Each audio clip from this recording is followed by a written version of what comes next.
భారతదేశంలోని ప్రాచీన జ్ఞానం నిండిన కథల నుండి ఒక ఆసక్తికరమైన కథను పంచుకోవడానికి సిద్ధంగా ఉన్నారు.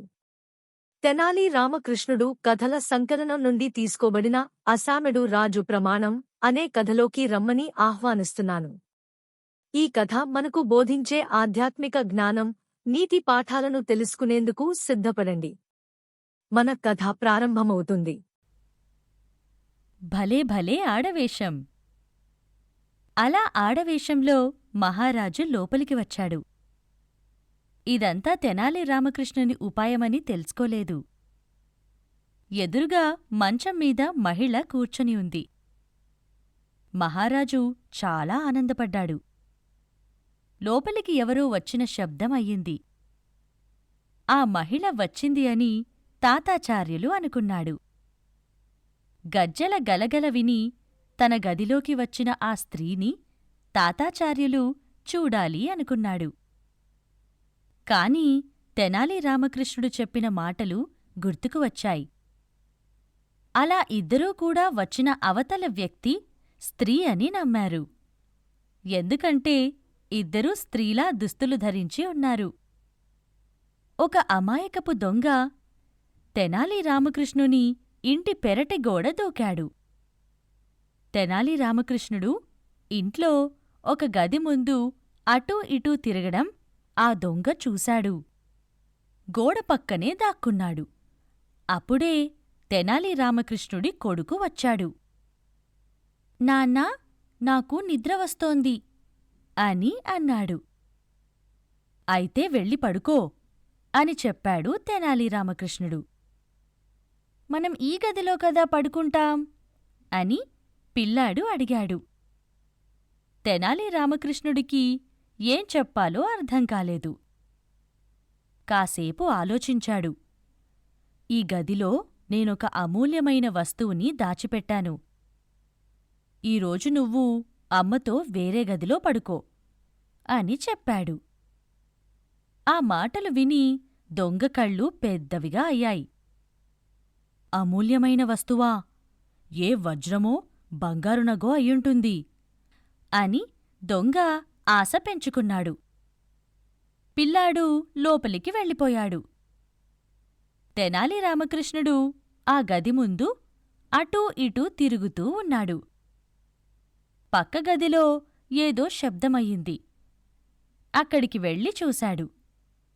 కొన్ని వస్తువులు కింద పడి ఉన్నాయి. అటూ ఇటూ చూశాడు. కిటికీ నుంచి పిల్లి బయటికి వెళ్తూ ఉంది. ఓహో, ఇది ఈ పిల్లి చేసిన పని అనుకుంటూ బయటికి వెళ్ళాడు. తెనాలి రామకృష్ణుడు లోపలికి వచ్చినప్పుడు దొంగ తలుపు చాటున దాక్కొని ఉన్నాడు. తను లోపలికి రాగానే దొంగ బయటికి వెళ్ళాడు. అమూల్యమైన వస్తువు దాచిన గది దగ్గరికి వెళ్ళాడు. ఆ తలుపు తీయబోతున్నాడు. తెనాలి రామకృష్ణుడు వెనకనుంచి వచ్చి పట్టుకున్నాడు. ఎవర్రా నువ్వు అని అంటూ పక్కకి లాగేశాడు. దొంగకి కోపమొచ్చింది. తన నడుం దగ్గరనుంచి కత్తి తీశాడు. ఆ దెబ్బతో తెనాలి రామకృష్ణుడు భయపడి, ఈమాత్రం దానికి కత్తులెందుకు? కూర్చుని మాట్లాడుకుందాం అని నచ్చజెప్పాడు. దొంగ ఆలోచించాడు. అది నాకిచ్చేయ్, నేను వెళ్ళిపోతాను. నిన్ను మీ వాళ్ళని ఏమీ చెయ్యను అని దొంగ అన్నాడు. తెనాలి రామకృష్ణుడు పంచలోపలనుంచి నాణేల సంచి తీశాడు. ఇదిగో తీసుకో, పండగ చేసుకో అని చెప్పాడు. దొంగ కోపంగా చూశాడు. నేను దొంగని, పిచ్చోడిని కాను. చిల్లర ఇచ్చి తప్పించుకోవాలని చూస్తున్నావా అని కోపంగా అన్నాడు. ఈ బ్రాహ్మణుడి ఇంట్లో చిల్లర కాకుండా అమూల్యమైన వజ్రాలు, బంగారు నగలు దొరుకుతాయా అని ఆశ్చర్యంగా అడిగాడు తెనాలి రామకృష్ణుడు. అదే, ఇప్పుడు సరిగ్గా చెప్పావు. మాకు ఆ అమూల్యమైన వస్తువే కావాలి అని దొంగ గట్టిగా చెప్పాడు. చూడు దొంగ మహాప్రభూ, నా దగ్గర ఇది మాత్రమే ఉంది అని చెప్పాడు తెనాలి. దొంగ ఆ గదివైపు చూశాడు. తెనాలి రామకృష్ణుడు దొంగవైపు చూశాడు. వీడేంటి ఇందాకట్నుంచి ఈ గదివైపే చూస్తున్నాడు అని తెనాలి రామన్ మనస్సులో అనుకున్నాడు. ఈ గదిలో ఉన్నది నాకు కావాలి అని దొంగ బెదిరించాడు. ఆ గదిలో ఏమీ లేదు అని చెప్పాడు తెనాలి. నీ కొడుకుతో నువ్వేం చెప్పావో గుర్తు తెచ్చుకో అని అన్నాడు ఆ దొంగ. ఆ గదిలో అమూల్యమైన వస్తువులు ఉన్నాయని చెప్పిన సంగతి గుర్తుకు వచ్చింది. అయ్యో దొంగగారు, ఆ అమూల్యమైన వస్తువులు మీరు అనుకునే వజ్రాలు, బంగారు నగలు కాదు అని చెప్పాడు. దొంగ నమ్మలేదు. ఆ గదిలోకి వెళ్లడానికి ముందుకు కదిలాడు. తెనాలి రామకృష్ణుడు అడ్డుగా నిలబడ్డాడు. అప్పుడు దొంగకి కోపమొచ్చింది. తెనాలి రామకృష్ణుడు ఆలోచించి, మీరు పక్కగదిలో ఉండండి, నేను లోపలికి వెళ్ళి ఆ వజ్రాలు, నగలు తీసుకొనొస్తాను అని చెప్పాడు. దొంగ పక్కగదిలోకి వెళ్ళి కూర్చున్నాడు. తెనాలి రామకృష్ణుడు బయటనుంచి గొళ్ళెం పెట్టాడు. అప్పుడు దొంగకి అనుమానమొచ్చింది. ఇక్కడ లోపల ఆడవేషంలో ఉన్న తాతాచార్యులు, మహారాజు అలానే మౌనంగా కూర్చొని ఉన్నారు. మహారాజుకి కోపమొచ్చింది. ఏయ్ పిల్లా, నేను మగవాడిని, నీతో స్నేహం కోసమొచ్చాను అని మహారాజు చెప్పాడు.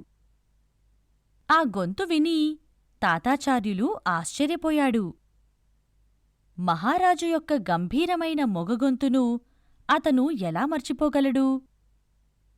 తను మహారాజు కృష్ణదేవరాయలు అని అతను తెలుసుకున్నాడు.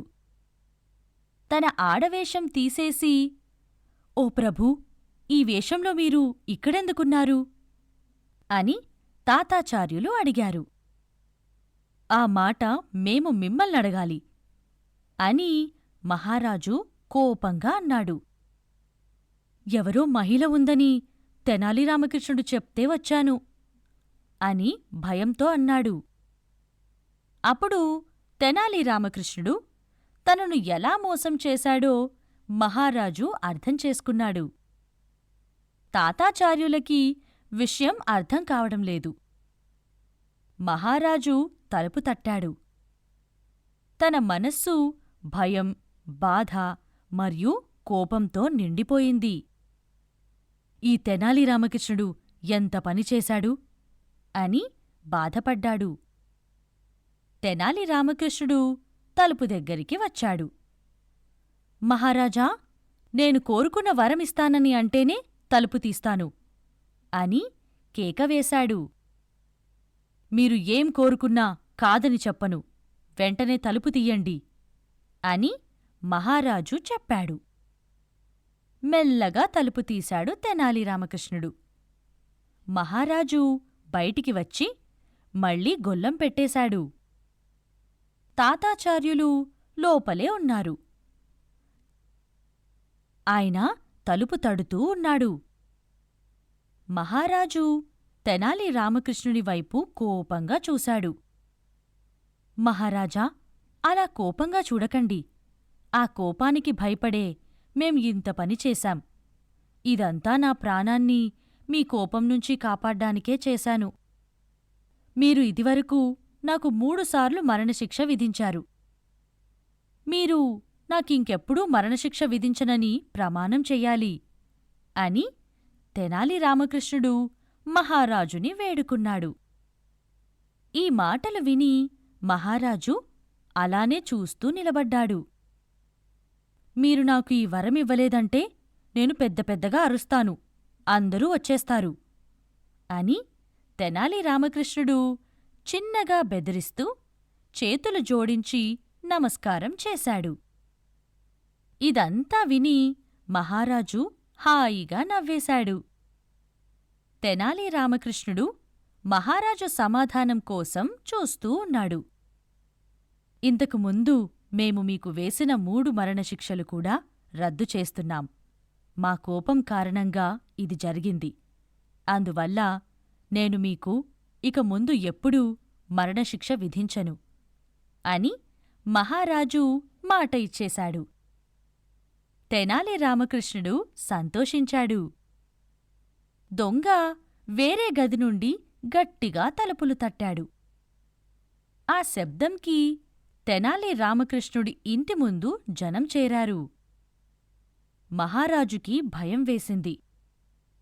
ఈ జనం మమ్మల్నిక్కడ చూస్తే ఎలా అని ఆలోచిస్తూ ఉన్నాడు. తెనాలి రామకృష్ణుడు మహారాజు చెవిలో ఏదో చెప్పాడు. మహారాజు దొంగ ఉన్న గదిలోకి వెళ్ళాడు. తెనాలి రామకృష్ణుడు వెళ్ళి బయట తలుపు తెరిచాడు. మీ ఇంటినుంచి ఏవో శబ్దాలొస్తున్నాయి అని జనం అడిగారు. అప్పుడే దొంగని పట్టుకొని మహారాజు బయటికి వచ్చాడు. అది చూసి అందరూ ఆశ్చర్యపోయారు. మహారాజుకి తలలు వంచి నమస్కారం చేశారు. వెనకనే తాతాచార్యులు కూడా వచ్చారు. మీ అందరికీ తెలిసిన విషయం, మన రాజ్యంలో దొంగల బాధ ఎక్కువయింది. గొప్పోళ్ళని దోచుకుంటున్నారు. పేదోళ్ళని సొమ్ము దొరకలేదని చంపేస్తున్నారు. నేను, మహారాజు, తాతాచార్యులు కలిసి ఒక మంచి ఆలోచన చేశాం. ఈ దొంగలు మహిళల మీద చేసే దాడి ఎక్కువయింది. అందుకే మహారాజు, తాతాచార్యులు ఆడవేషంలో రాత్రిపూట రాజ్యంలో తిరిగారు. వాళ్ళని చూసి ఈ దొంగ వెంటపడ్డాడు. ఆడవేషంలో ఉన్న మహారాజు, తాతాచార్యులు మా ఇంట్లోకి వచ్చారు. ఆ దొంగ కూడా మా ఇంట్లో దూరాడు. అలా దొంగని మా ఉపాయంతో పట్టుకున్నాం అని అప్పటికప్పుడు ఒక కొత్త కథ అల్లి చెప్పాడు తెనాలి రామకృష్ణుడు. ఆ కథ విని మహారాజు నోరు తెరిచాడు. తాతాచార్యులు కూడా నోరు తెరిచి చూశాడు. దొంగ బుర్ర గోక్కున్నాడు. అది విని జనం జేజేలు కొట్టారు.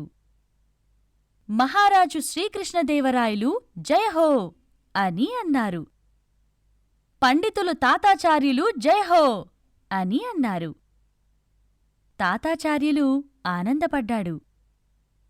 వికటకవి తెనాలి రామకృష్ణ జయహో అని అన్నారు. తెనాలి రామకృష్ణుడి అద్భుతమైన తెలివితేటలకి మహారాజు చాలా సంతోషించాడు. స్వామీ, నేను మీ ఇంటికి దొంగతనంకి వస్తానని మీకు ముందే తెలుసా అని తెనాలి రామకృష్ణుణ్ణి ఆ దొంగ అడిగాడు. దానికి ఆయన చిన్నగా నవ్వాడు. ఈ కథ మనకు నేర్పే పాఠం, మన మాటలకు జాగ్రత్తగా ఉండాలి. ఎందుకంటే అవి మనల్ని మరియు ఇతరులను ప్రభావితం చేస్తాయి. మీరు ఇంకా ఎక్కువ కథలను అనుభవించాలనుకుంటే ఆపిల్ లేదా ఆండ్రాయిడ్ యాప్ స్టోర్ల నుండి స్టోరీ వేవ్స్ యాప్ను డౌన్లోడ్ చేయండి. ఇక్కడ భారతదేశం మరియు ప్రపంచవ్యాప్తంగా ఉన్న వివిధ సంస్కృతుల నుండి ఎన్నో కథలు ఉన్నాయి. స్టోరీ వేవ్స్ సభ్యత్వం నెలకు $1 కంటే తక్కువ. మీ కుటుంబానికి నాణ్యమైన కథలను తీసుకురావడానికి ఇది అత్యంత సరసమైన మార్గాలలో ఒకటి. అన్ని కొత్త కథలు స్టోరీ వేవ్స్ యాప్లో అందుబాటులో ఉన్నాయి మరియు అత్యంత ఉత్సాహభరితమైన కంటెంట్ యాప్లో మాత్రమే అందుబాటులో ఉంటుంది. మీరు యూట్యూబ్ ఛానల్ను సభ్యత్వం చేసి ఇన్స్టాగ్రామ్, టిక్టాక్ మరియు స్పాటిఫైలో స్టోరీ వేవ్స్ను ఫాలో అవ్వండి. వచ్చే కంటెంట్ గురించి అప్డేట్లను పొందండి. మీరు చూసినందుకు ధన్యవాదాలు.